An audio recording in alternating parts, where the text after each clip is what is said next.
नमस्कार दोस्तों, ई genius educare प्रस्तुत करते हैं मौद्रिक नीति। मॉनेटरी पॉलिसी किसी भी देश या इकोनॉमी के लिए बहुत ही चर्चित शब्द है। जब आप मौद्रिक नीति बोलते हैं तो आपको तुरंत यह समझ में आता है कि यह कोई ऐसी नीति है जिसका संबंध मुद्रा से है। मूलभूत रूप से मॉनेटरी पॉलिसी एक ऐसी पॉलिसी होती है जिसे किसी भी अर्थव्यवस्था में किसी भी देश का सेंट्रल बैंक इस्तेमाल करता है, जिससे कि वो अर्थव्यवस्था में मनी की उपलब्धता को कंट्रोल कर सके। मुद्रा की उपलब्धता से मेरा मतलब यह है वह पैसा जो लोगों के पास किसी भी समय पर खर्च करने के लिए उपलब्ध रहेगा। किसी भी अर्थव्यवस्था में पैसा विभिन्न प्रकार से लोगों में बटा होता है। इकोनॉमिक एक्टिविटीज के फलस्वरूप इस बंटवारे में बदलाव होता है। समय के साथ कहीं पर पैसा ज्यादा हो जाता है और कहीं पर कम हो जाता है। नीति शास्त्र के अनुसार जो ज्यादा है वो विष के समान है और जो कम है वो वंचना की स्थिति उत्पन्न करता है। For the desired financial well-being of economy both the situations are not acceptable. क्योंकि ये दोनों स्थितियां इकोनॉमी में तरह तरह के डिफॉर्मेशन और डिस्टॉर्शन उत्पन्न करती, जिसे हम फ्लक्चुएशंस कहते हैं, इकोनॉमिक फ्लक्चुएशंस। और सरकार न तो स्टेट ऑफ एक्सेस चाहती है और न तो स्टेट ऑफ डेप्रिवेशन चाहती है। मॉनेटरी पॉलिसी एक प्रकार से सरकार को स्टेट ऑफ एक्सेस और स्टेट ऑफ डेप्रिवेशन को अवॉइड करते हुए इकोनॉमी में मुद्रा के बंटवारे को मेंटेन रखने में मदद करती है। The basic purpose of any monetary policy is maintaining the price stability in the economy. Being well aware with economics, you might have already correlated the price stability with two different terms which are very common, the inflation and the deflation. In some time we will have a different video for that, जहां आप inflation, deflation और उसके प्रभावों को भली प्रकार समझ पाएंगे। Why price stability is so important for any economy? That can be understood only when we are going to discuss inflation and deflation in details.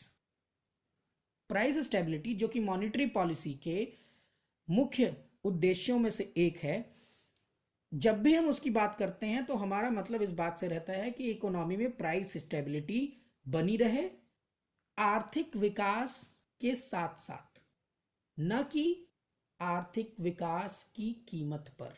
लेकिन मॉनेटरी पॉलिसी केवल प्राइस स्टेबिलिटी तक ही सीमित नहीं है, इसके और भी कई अन्य उद्देश्य हैं। उनमें से एक है controlling the expansion of bank credit. Along with the control over expansion of bank credit, promotion of fixed investment is also very important. That is also being achieved using the monetary policy. In fact, controlling the supply of money in the economy has its own advantages and disadvantages.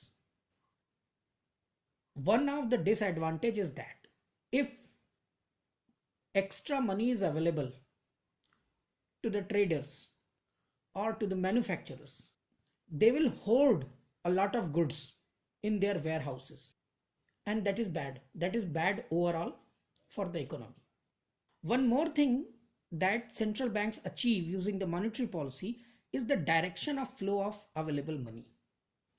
Like for example, at certain stage, if some measures are being introduced via monetary policy which are encouraging the credits to be given to a specific sector, मतलब किसी विशेष समय पर किसी एक sector को दिए जाने वाले क्रेडिट में उतार या चढ़ाव करने के लिए मॉनेटरी पॉलिसी में जरूरी बदलाव किए जा सकते हैं। और इस प्रकार से इकोनॉमी की किसी भी इंडस्ट्री को या किसी भी सेक्टर को जरूरी मुद्रा पहुंचाई जा सकती है या अतिरिक्त मुद्रा वहां से खींची जा सकती है। For sure, there is a flow, and the direction of the flow is controlled using monetary policy. Thus, till here we have understood that the monetary policy is directly related with the money supply, the credit, the price stability, the stability of exchange rate, and the balance of payment. These are generally being called the operations of monetary policy. लेकिन इन operations के अतिरिक्त यह बात भी उतनी ही दिलचस्प है समझने के लिए कि आखिर मॉनेटरी पॉलिसी इन सब ऑपरेशंस को कैसे कंट्रोल करती है, इन सब ऑपरेशंस को कैसे मूर्त रूप देती है। तो यहां पर मैं आपको यह बताना चाहता हूं कि इस लक्ष्य को प्राप्त करने के लिए मॉनेटरी पॉलिसी में बहुत सारे इंस्ट्रूमेंट्स का यूज होता है। These instruments are open market operations, cash reserve ratio, statutory liquidity ratio, bank rate policy, credit ceiling, credit authorization scheme, moral suasion, repo rate and reverse repo rate. So we can say in brief that monetary policy is something which is used to achieve certain purposes, and for that the central bank uses certain instruments using which the economy is made to perform in a balanced way. Thank you so much for being with us.